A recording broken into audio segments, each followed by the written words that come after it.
The first distinction to make around the dimension of discipline is that between punishment and discipline.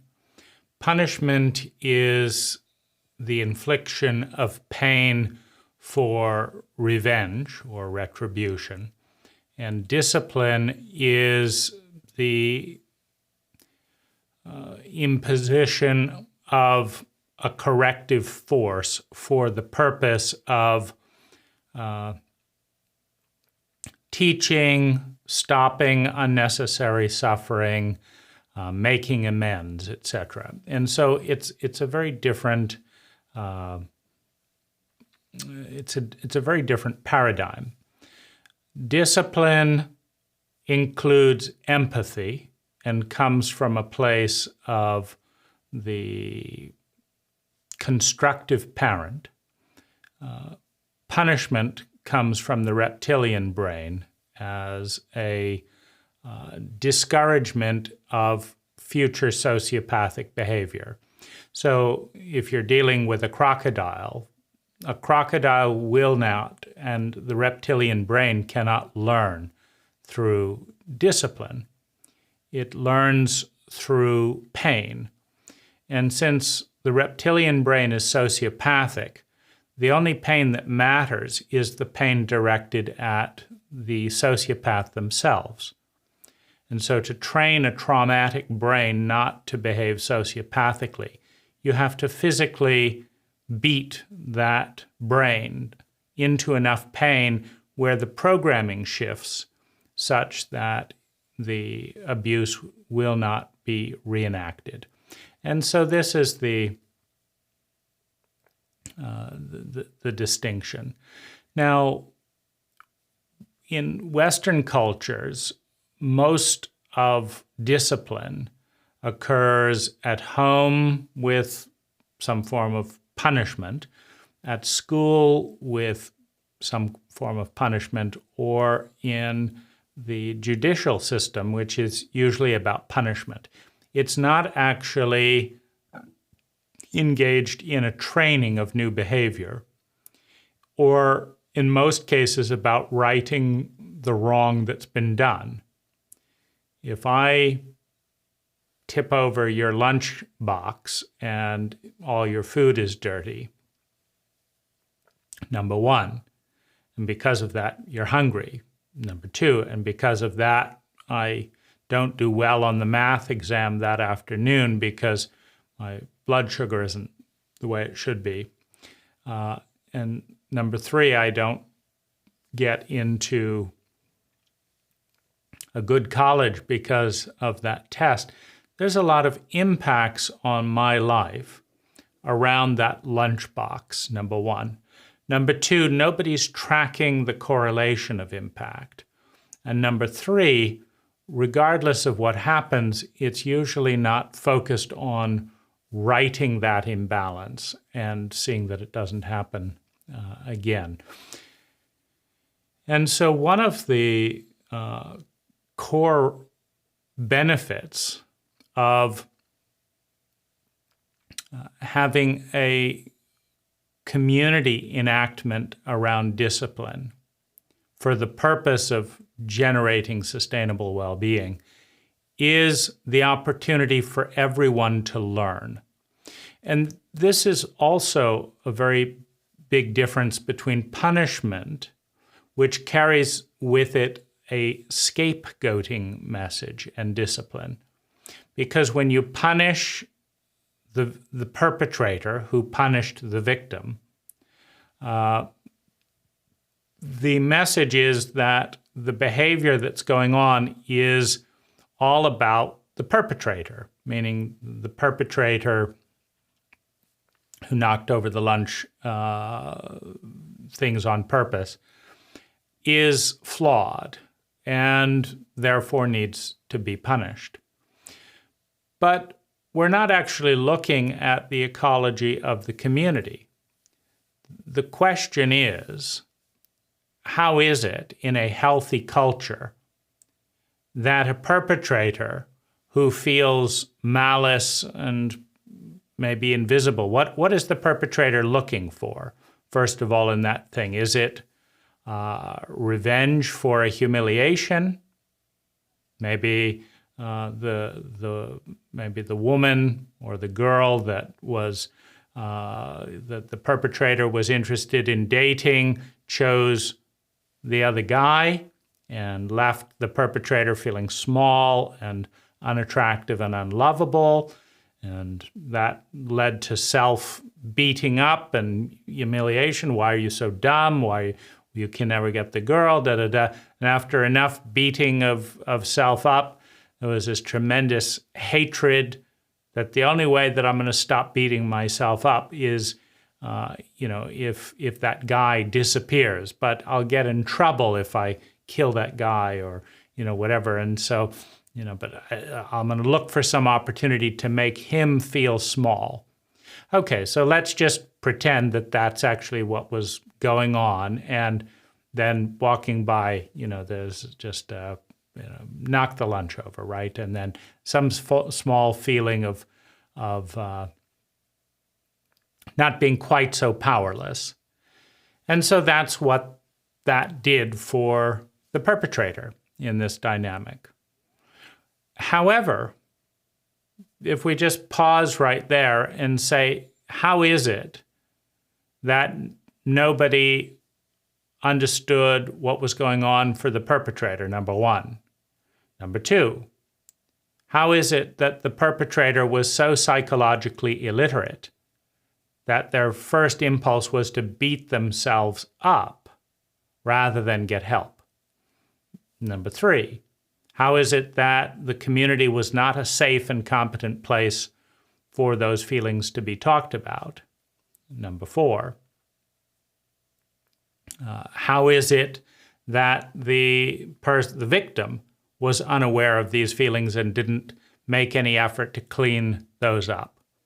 Number five, how is it that the woman is so blatantly out of touch that while rejecting one person who is clearly attracted to her for another, and then leaving the other person to deal with it, how is it that she's so sociopathic that it never occurred to her to in any way make amends or make peace with, that rejection?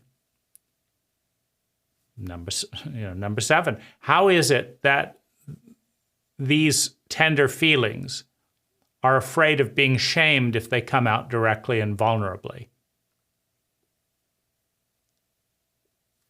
Number eight, how is it that the perpetrator is taking the issue personally?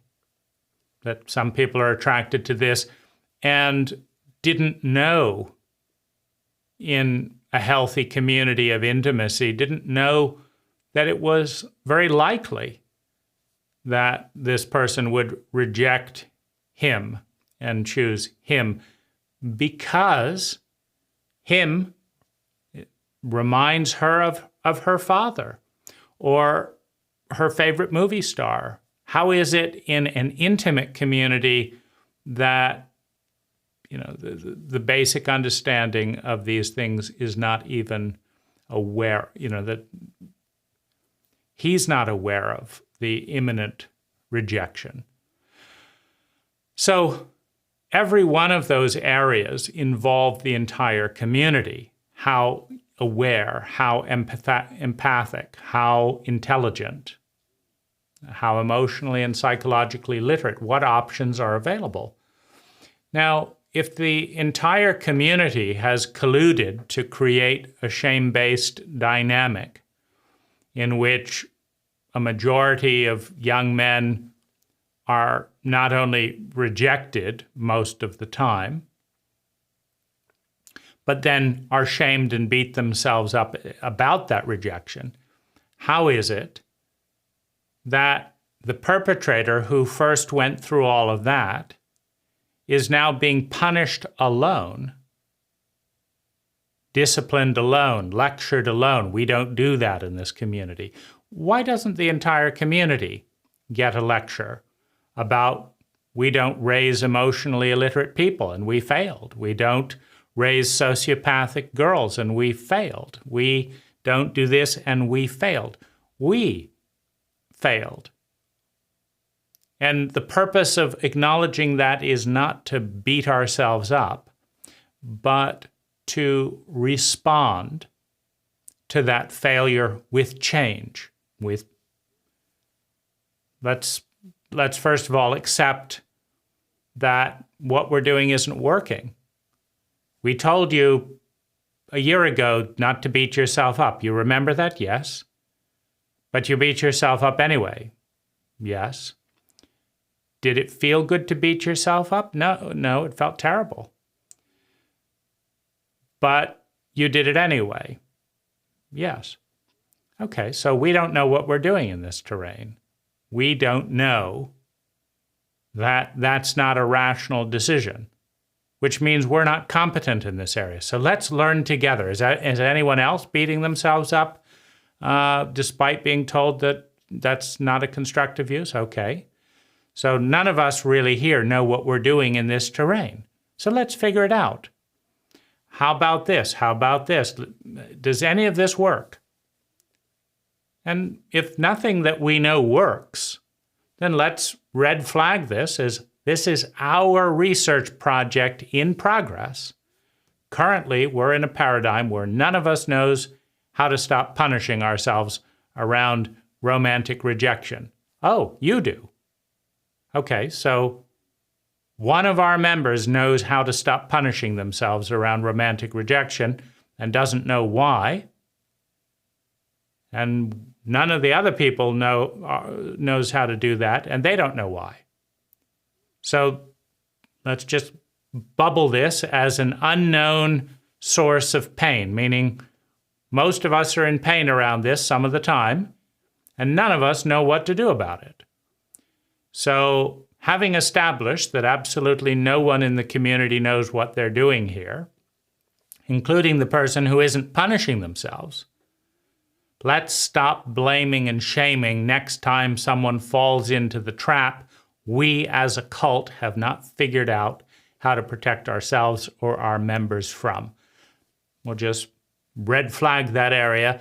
And now that we know that 90% of our members are going to feel rejected and then are going to punish themselves, what we can do is let's all agree that anytime someone is rejected sexually or romantically by another community member, to alert the community that I've just been rejected. The person rejecting them can alert the community, and the person being rejected can alert the community why. So since we haven't figured out how to stop punishing ourselves alone, let's circle up at that point and walk through that rejection until the pain reaches a point where that person does not have the impulse to punish themselves. Now let's see if that works.